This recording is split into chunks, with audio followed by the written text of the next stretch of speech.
પહેલો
ઓકે આપી દો અંદરથી આવી જાઓ વાંધો નહીં સાથે આવી જાઓ સાથે ઉપર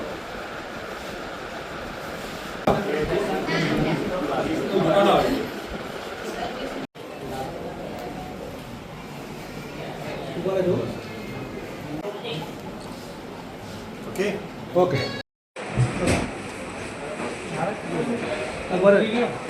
બરાબર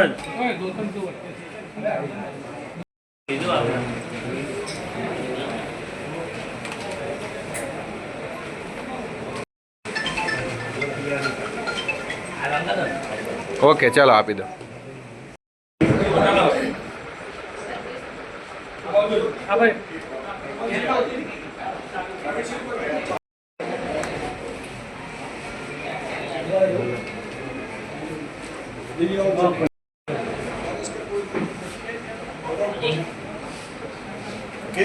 ઓકે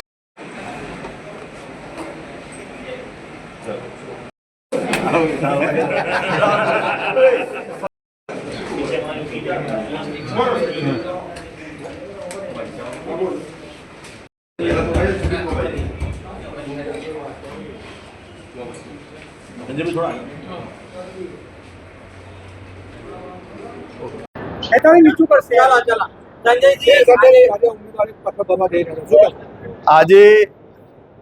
મારા મહુધા વિધાનસભાના તાલુકા પંચાયતના ઉમેદવારો અને જિલ્લા પંચાયતના ઉમેદવાર અને નડિયાદ મહાનગરપાલિકાના ઉમેદવારો તમામ ઉમેદવારોને આજે રાજરાજેશ્વરીમાં મેલડી માતાના મંદિરે મરીડા ધામ જ્યાં નડિયાદ તાલુકાનું અને મારું આસ્થાનું કેન્દ્ર છે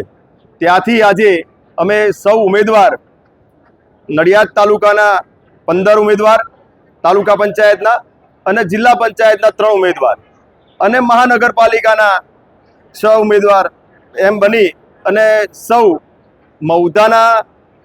18 ઉમેદવાર અને જિલ્લા પંચાયતના 3 ઉમેદવાર આજે ઉમેદવારી કરવા જઈ રહ્યા છે ત્યારે રાજરાજેશ્વરી માં મેલડીને અમે અહીંયા સંકલ્પ અને માતાના વંદન કર્યું છે કે આવનાર ઇલેક્શન જે શરૂ થયું છે એની અંદર જેમ 2022ની અંદર મહુધા વિધાનસભાની અંદર 40 વર્ષનો રેકોર્ડ તોડી અને ભારતીય જનતા પાર્ટીને આજે ભગવો લહેરાયો હતો એ જ પ્રમાણે આજે મહુધા વિધાનસભાની અંદર તાલુકા પંચાયત અને જિલ્લા પંચાયતના ઉમેદવારોને ખૂબ મોટી જીત મળે અને અમારા યશસ્વી વડાપ્રધાન નરેન્દ્રભાઈ મોદી સાહેબ અને મૃદુ અને મક્કમ મુખ્યમંત્રી શ્રી ભૂપેન્દ્રભાઈ પટેલ સાહેબ અને પ્રદેશ અધ્યક્ષ શ્રી જગદીશભાઈ વિશ્વકર્મા સાહેબ અને ડેપ્યુટી સીએમ સાહેબ એવા હર્ષભાઈ સંઘવી સાહેબના નેતૃત્વ હેઠળ આજે અમે આજે આખા ગુજરાતની અંદર સૌ ઉમેદવારો આજે ભારતીય જનતા પાર્ટીના જે ફોર્મ ભરવા જઈ રહ્યા છે એમને હું હાર્દિક શુભેચ્છાઓ આપું છું અને આ વિધાનસભાની અંદર અમે ભારતીય જનતા પાર્ટીનો ભગવો અમે લહેરાવીશું એવો અહીંયા રાજરાજેશ્વરીમાં મેળવીને અમે સંકલ્પ કર્યો છે અને માને માથું ટેકાયું છે એટલે અમે ખૂબ જંગી મતથી અહીંયા જીતવાના છીએ અને લોકો અનેક જે વાત કરતા હોય પણ ભારતીય જનતા પાર્ટીની જે પણ ઉમેદવાર છે એ મજબૂતથી કાર્યકર્તા અને સંગઠન એટલું મહેનતથી કામ કરે છે જે નેતૃત્વથી કામ કરી રહ્યા છે આજે ભારતીય જનતા પાર્ટીના હરેક ઉમેદવારને આજે ટેકાથી ખભોથી ખભો મળાવી અને ઉમેદવારને હોશ આપે છે કે ચિંતા ના કરશો અમે ભારતીય જનતા પાર્ટીના કાર્યકર્તા છીએ તાપ ઉનાળો શિયાળો ઉનાળો ચોમાસું કંઈ પણ જોયા વગર આજે ભારતીય જનતા પાર્ટીનો કાર્યકર્તા કામ કરે છે એટલે અમે અહીંયા આ તાલુકો અને વિધાનસભાની અંદર જે પણ તાલુકા પંચાયતની સીટો અમે જે આધારે ઉમેદવારી ભરવા જઈ રહ્યા છીએ એ તમામ ઉમેદવારોને અમે શુભેચ્છા પાઠવીએ છીએ અને આવનાર સમયની અંદર અમે ભારતીય જનતા પાર્ટીની તાલુકા પંચાયત અને જિલ્લા પંચાયત બનાવવાના છીએ એવી આ સૌને સંકલ્પ લીધો છે મુદ્દાઓ વિકાસના છે આજે યશસ્વી વડાપ્રધાન નરેન્દ્રભાઈ મોદી સાહેબના નેતૃત્વ હેઠળ આજે ગુજરાત રાજ્યના મુખ્યમંત્રી શ્રી ભૂપેન્દ્રભાઈ પટેલ સાહેબ અને નાયબ મુખ્યમંત્રી શ્રી હર્ષ સંઘવી સાહેબના નેતૃત્વ હેઠળ આજે યોજનાઓ ગણી ના શકાય એટલી યોજનાઓ છે માં અમૃતમ કાર્ડથી લઈ અને વૃદ્ધ સહાય યોજના અને તમામ યોજનાઓ સાથે અમે નીચે ઉતરવાના છીએ અને આ યોજનાઓનો લાભ તમામ લોકો લઈ રહ્યા છે અને આ યોજનાઓ એવું નથી કે સામાન્ય નાગરિક આજે ગરીબ માણસને જરૂરિયાત જે છે એ જરૂરિયાત આજે મોદી સાહેબે ચિંતા કરી છે અમારા મૃદુ અને મક્કમ મુખ્યમંત્રી શ્રી ભૂપેન્દ્રભાઈ પટેલ સાહેબે ચિંતા કરી છે આ મત માગવાના નથી મત અમને આપવાના છે એવો સંકલ્પ છે કે આજે વિસ્તારની અંદર એવા નક્કી કરેલું છે તમામ જનતાએ કે અમે મત આપીશું તો ભારતીય જનતા પાર્ટીને જ આપીશું કારણ કે વિકાસ ફક્ત ભારતીય જનતા પાર્ટીની અંદર જ છે સંજયસિંહ આ સેમિફાઇનલ જે અત્યારે ચૂંટણી ચાલી રહી છે હવે ચૂંટણી જીતીને આવ્યા બાદ કયું પહેલું કામ એવું હશે કે મૌધા વિધાનસભા અને નડિયાદ તાલુકા માટે એ સૌથી પહેલું રહેશે? પહેલી તો વાત એ કરું કે 2022ના સંકલ્પથી આજે મેં સંકલ્પ કરેલો કે જ્યારથી હું આ વિધાનસભાનો ધારાસભ્ય બનીશ અને વિધાનસભાના એક પ્રથમ નાગરિક તરીકે મારી જવાબદારી શું તો એ જવાબદારી પહેલી મેં નક્કી કરી હતી કે મારા વિધાનસભાની તમામ મા બાપ વગરની દીકરીઓ જે